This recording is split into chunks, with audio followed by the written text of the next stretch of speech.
ভাই, ভাড়াটাকে কিস্তিতে দেয়া যাবে?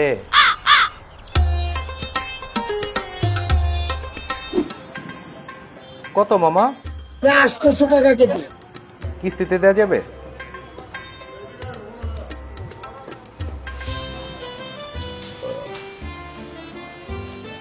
বিলটাকে কিস্তিতে দেয়া যাবে ভাই?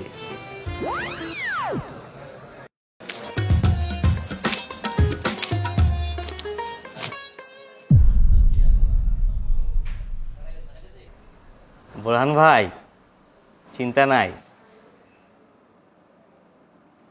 আছে ইএমআই। ডেইলি লাইফে কেউ কিস্তি না দিলেও অ্যাপল গ্যাজেটসে পাচ্ছেন 36 মাস পর্যন্ত ইএমআই সুবিধা। Apple Gadgets, enhance your tech experience.